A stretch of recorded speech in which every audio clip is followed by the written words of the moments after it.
श्री कीरतपुर साहिब और श्री आनंदपुर साहिब में मनाए जाने वाले होला मोहल्ला के पर्व को लेकर पंजाब सरकार तैयारी में जुटी है। श्री कीरतपुर साहिब में होला मोहल्ला 27 फरवरी से 1 मार्च तक और श्री आनंदपुर साहिब में 2 मार्च से 4 मार्च तक मनाया जाएगा। इस बीच कैबिनेट मंत्री हरजोत सिंह ने भी श्री आनंदपुर साहिब एसडीएम ऑफिस में होला मोहल्ला को लेकर समीक्षा की। उन्होंने कहा कि होला मोहल्ला का पंजाब में बहुत ऐतिहासिक त्योहार है। इसमें देश विदेश से लाखों की संख्या में श्रद्धालु श्री आनंदपुर साहिब पहुंचते हैं।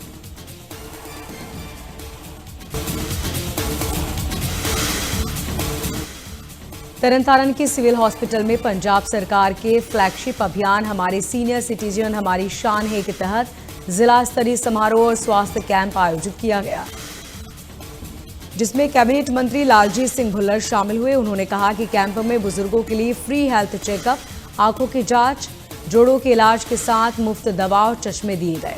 इसके साथ ही आयुर्वेदिक डॉक्टर और योग प्रशिक्षण भी स्वास्थ्य सेवाएं देने के लिए मौजूद रहे।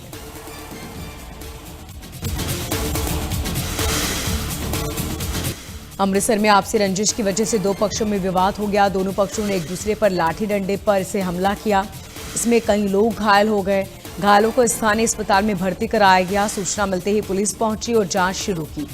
पुलिस अधिकारियों ने कहा कि वारदात में शामिल 2 युवकों को गिरफ्तार कर लिया गया।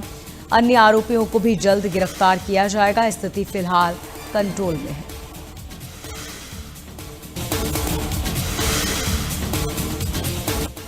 जालंधर में सड़क हादसे का मामला सामने आया। स्कूटी और बाइक के बीच टक्कर हो गई। हादसे में दोनों वाहन चालक बुरी तरह घायल हुए। स्थानीय लोगों ने घायलों को अस्पताल पहुंचाया, जहां इलाज के बीच 3 लोगों ने दम तोड़ दिया। सूचना मिलते ही पहुंची पुलिस ने मामले की पड़ताल शुरू की। पुलिस ने कहा कि हादसे में दोनों पक्ष घायल हुए हैं। 3 लोगों की अस्पताल में मौत हो चुकी है, जबकि अन्य लोगों का अस्पताल में इलाज जारी है।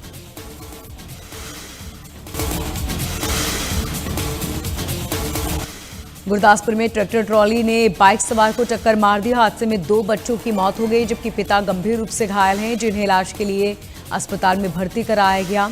घटना के बाद गुस्साए परिजनों और ग्रामीणों ने अमृतसर पठानकोट नेशनल हाईवे पर जाम लगाकर पुलिस पर कार्रवाई न करने का आरोप लगाया। पुलिस अधिकारियों से बहस भी हुई। हालांकि अधिकारियों ने 2 आरोपियों की पहचान कर केस दर्ज कर जल्द गिरफ्तारी का भरोसा दिया।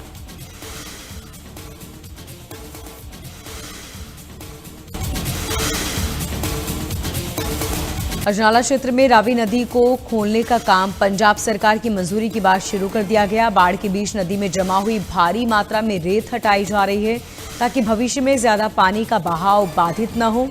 स्थानीय लोगों ने कहा कि इस पहल से उन्हें रोजगार मिला, बाढ़ से होने वाले नुकसान में भी कमी आई।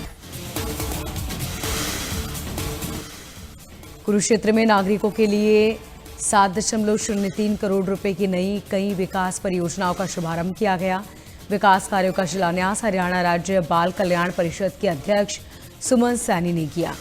उन्होंने बताया कि लाडवा में 2.86 करोड़ रुपए की लागत से आधुनिक लाइटें लगाई गई, जबकि 2 करोड़ 8 लाख रुपए से सड़कों का निर्माण कार्य कराया गया। उन्होंने कहा कि इन परियोजनाओं से आम जनता को काफी सुविधाएं मिलेगी।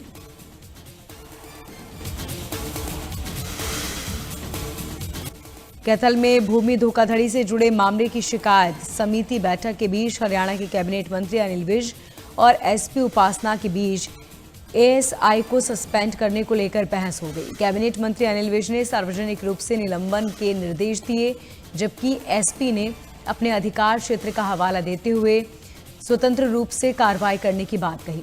दोनों के बीच कड़ी नोकझोंक का वीडियो भी सामने आया।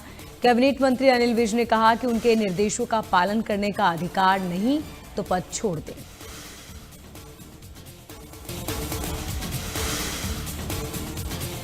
हरियाणा में सीआईए, वन पुलिस और अपराधी पवन के बीच मुठभेड़ हुई। इस बीच पुलिस ने अपराधी को गिरफ्तार कर लिया। पुलिस अधिकारियों ने कहा कि मुठभेड़ में अपराधी घायल हो गया, जिन्हें इलाज के लिए अस्पताल में भर्ती कराया गया।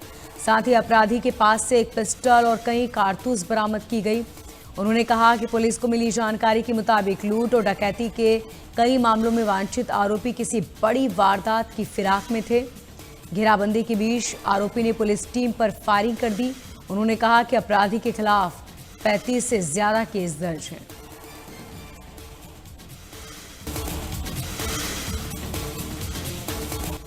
अंबाला कैंट के बस स्टैंड पर बॉम्ब स्क्वाड की टीम ने चेकिंग अभियान चलाया। पुलिस प्रशासन ने लोगों को बताया कि ये रूटीन सुरक्षा जांच का हिस्सा है, घबराने की कोई जरूरत नहीं।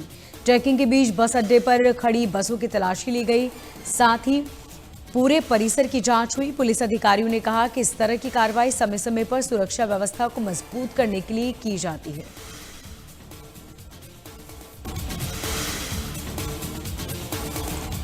हरियाणा डाक विभाग की तरफ से अंबाला समेत प्रदेश के डाकघरों में हरिद्वार से लाया गया गंगाजल को 30 रुपए में उपलब्ध कराया शुरू कर दिया गया।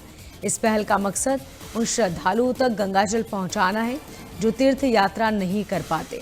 महाशिवरात्रि को देखते हुए सुरक्षित पैकेजिंग की ये सुविधा शुरू कर दी गई, जिसे लेकर लोगों में उत्साह देखने को मिला। डाक विभाग के मुताबिक बड़ी संख्या में श्रद्धालु डाकघर पहुंचकर गंगाजल ले रहे हैं।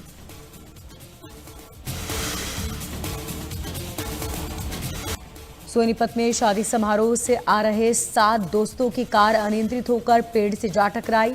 हादसे में 5 लोगों की मौत हो गई, जबकि 2 लोग गंभीर रूप से घायल हुए, जिन्हें इलाज के लिए अस्पताल में भर्ती कराया गया। हादसे में मरने वाले सभी युवक रोहतक जिले के अलग अलग गांव के रहने वाले थे।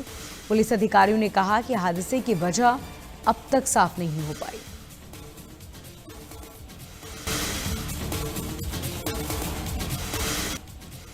यूपी के मुख्यमंत्री योगी आदित्यनाथ ने पुलवामा के शहीदों को श्रद्धांजलि दी। सीएम योगी ने अपने सोशल मीडिया प्लेटफॉर्म एक्स पर पोस्ट कर लिखा कि पुलवामा में हुए आतंकी हमले में बलिदान देने वाले वीर जवानों को नमन। उन्होंने लिखा कि अमर जवानों का बलिदान भारतीय संकल्प का प्रतीक है। सीएम योगी ने आतंकवाद को जड़ से खत्म करने के लिए देश के संकल्प को दोहराया।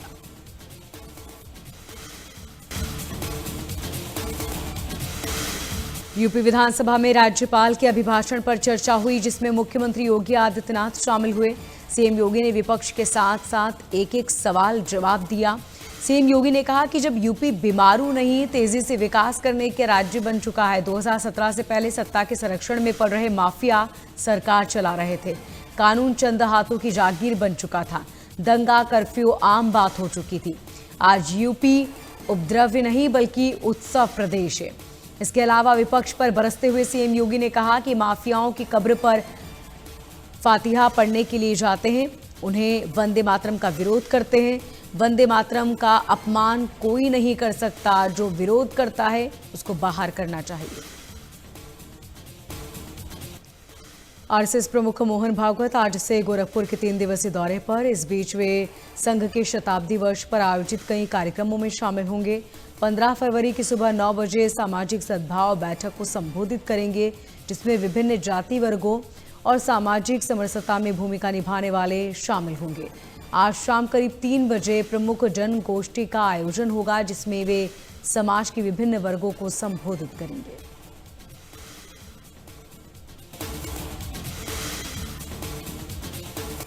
फिरोजाबाद में एक निर्माणाधीन 2 मंजिला इमारत गिरने से बड़ा हादसा हो गया। हादसे में 4 साल की बच्ची की मौत हो गई, जबकि 21 लोग घायल हुए, जिन्हें इलाज के लिए अस्पताल में भर्ती कराया गया। पुलिस अधिकारियों ने कहा कि मामले की जांच जारी है, दोषियों के खिलाफ कार्रवाई होगी।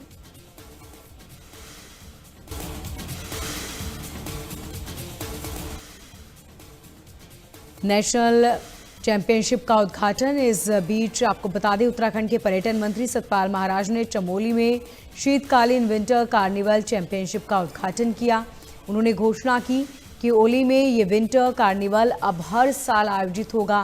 कैबिनेट मंत्री सतपाल महाराज ने कहा कि सरकार ओली में विंटर गेम्स का हब बनाने के लिए प्रतिबद्ध है। इस तरह के आयोजनों से युवाओं को रोजगार के अवसर भी मिलेंगे और साथ ही बड़ी संख्या में पर्यटन भी आएंगे।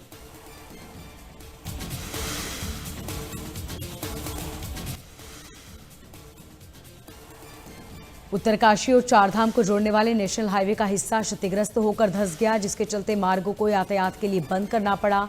एसडीएम राहुल आनंद के नेतृत्व में देहरादून विकास प्राधिकरण, नगर निगम, खनन विभाग और पुलिस की संयुक्त टीम ने निरीक्षण कर बिना इजाजत बड़े स्तर पर अवैध खनन की पुष्टि की।